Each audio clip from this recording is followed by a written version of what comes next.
नमस्कार आणि रामराम मंडळी. परत एकदा फिल्मी पुणेकरमध्ये तुमच्या सगळ्यांचं स्वागत आहे. आणि आज मी तुम्हाला असे काही मराठी सिनेमे सांगणार आहे जे की खरंच खूप हॉरर सिनेमे आहेत आणि ते बघायला तुम्हाला देखील मजा येतील. आणि जर हे सिनेमे तुम्ही पाहिले नसतील तर नक्कीच हे सिनेमे तुम्ही परत एकदा बघा, कारण की खूप सुंदर असे हे 5 सिनेमे मी आज तुम्हाला सांगणार आहे. ज्या लोकांना हॉरर सिनेमे आवडतात ना, त्यांच्यासाठी तर हे 5 सिनेमे मेजवानीच आहेत. सगळ्यात महत्त्वाचं म्हणजे 5व्या नंबरवरती आहे रक्त व्हायला लागलं म्हणून मग मी आणि सखारामनी तुला या हॉस्पिटलमध्ये ऍडमिट केलं. कनिका. कनिका हा हॉरर सिनेमा आहे आणि खूप सुंदर अशी स्टोरी आहे, ज्याच्यामध्ये आपल्याला बऱ्याच काही सीनमध्ये प्रचंड हॉरर अशा गोष्टी बघायला मिळतात. त्यामुळे ज्या लोकांना हॉरर सिनेमे आवडतात त्यांनी हा सिनेमा नक्कीच बघा, कारण की कनिका हा सिनेमा खरंच खूप चांगला आहे. आणि सगळ्यात महत्त्वाचं म्हणजे फक्त हॉरर नाही, तर याच्यामध्ये बेसिकली चांगली स्टोरी आपल्याला पाहायला मिळते. त्यामुळे जर तुम्ही हा सिनेमा पाहिला नसेल तर नक्कीच हा सिनेमा बघा. खूप छान आणि खूप सुंदर असा हा सिनेमा आहे. त्यानंतर 4थ्या नंबरवरती सिनेमा येतो ज्याचं नाव आहे बेवाड. जुनाटचा वाडा, जंगल अशा प्रकारचा जो हॉररचा कॉन्सेप्ट असतो ना, त्या प्रकारचा हॉररचा कॉन्सेप्ट आपल्याला या फिल्ममध्ये देखील बघायला मिळतो. पण बेवाड नावावरूनच वाटतं की ही फिल्म खरंच एक चांगली हॉरर असेल आणि खूप चांगली असेल. सो त्यामुळे ही फिल्म तुम्ही नक्की बघा आणि ही फिल्म बघायला खरंच खूप मजा येते. सगळ्यात महत्त्वाचं म्हणजे या फिल्ममध्ये जे बॅकग्राऊंड म्युझिक देण्यात आलेलं आहे ना, ते खरंच खूप सुंदर आहे. हॉरर चित्रपटाच्या मानाने खूप सुंदर असं म्युझिक आहे या सिनेमाला. जर तुम्ही हा सिनेमा जर पाहिला नसेल ना, तर नक्कीच हा सिनेमा देखील तुम्ही बघा, नक्कीच बघा. त्यानंतर 3ऱ्या नंबरवरती येतो ज्याचं नाव आहे लपाछपी. च्या गावात एक मोठं झाड होतं. त्या झाडावर एक घरटं होतं. आणि 3ऱ्या नंबरवरती फिल्म येते ज्याचं नाव आहे लपाछपी. खूप सुंदर अशी फिल्म आहे, खूप हिट आहे.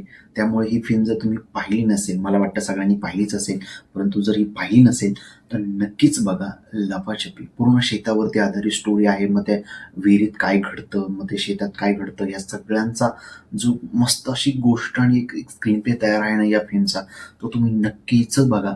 ही फिल्म खूप सुंदर आहे आणि सगळ्यात महत्त्वाचं म्हणजे कलाकारांनी फार उत्तम काम केलेलं आहे याच्यामध्ये. त्यामुळे जर तुम्ही हा सिनेमा पाहिला नसेल तर नक्कीच हा सिनेमा बघा. त्यानंतर 2ऱ्या नंबरवरती सध्या मला आतापर्यंत आवडलेला सगळ्यात जबरदस्त सिनेमा ज्याचं नाव आहे मुंजा. चटकवाड़ी, श्रापित है वो जगह. मुंजा हा बेसिकली हिंदीमध्ये पण आहे, मराठीमध्ये पण आहे, परंतु मुंजाची जी स्टोरी आहे ना, ते खरंच खूप जबरदस्त आहे. मुंजा म्हणजे कोकणातील एक भूताचा प्रकार आहे, जे की लग्नाच्या आधीच गेलेले असतात आणि ब्राह्मण कुटुंबामध्ये जन्मला त्याला. सो मुंजा हा प्रकारचा एक कोकणातला कॉन्सेप्ट आहे आणि त्यावरती आधारित एक फिल्म केलेली आहे. आणि फिल्म खरंच खूप सुंदर असं प्रेझेंटेशन आहे या फिल्मचं. आणि सगळ्यात महत्त्वाचं म्हणजे काहीतरी युनिक अशी स्टोरी आपल्याला यामध्ये पाहायला मिळते. आणि सगळ्यात महत्त्वाचं म्हणजे या फिल्मचं बॅकग्राऊंड म्युझिक खरंच खूप सुंदर आहे. जर ही फिल्म तुम्ही थिएटरमध्ये पाहिली असेल तर तुम्हाला नक्कीच कळालं असेल की ही फिल्म कशी आहे. परंतु जर तुम्ही थिएटरमध्ये पाहिली नसेल तर हेडफोन लावून ही सिनेमा नक्कीच बघा. खूप सुंदर असा सिनेमा आहे आणि बॅकग्राऊंड म्युझिक हे तितकंच चांगलं आहे. यानंतर पहिल्या नंबरवरती येतो ज्याचं नाव आहे जारण. इष्ट पापे चांडाळाची, हुताखेताची, आलेल्या गेलेल्याची.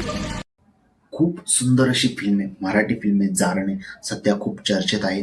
बेसिकली हॉरर नाही म्हणता येणार या फिल्मला, परंतु त्या कॅटेगरीमध्ये ही फिल्म जाऊ शकते. कारण की आपण थोडक्यात म्हणू शकतो की अंधविश्वास, करणी वगैरे हा प्रकार त्या टाईपमध्ये ही फिल्म आहे. मग लहान बाहुलीवरती ते कसे तारा टोचून वगैरे काय प्रकार केला जातो, त्या प्रकारचं संपूर्ण या फिल्ममध्ये दाखवलं आहे.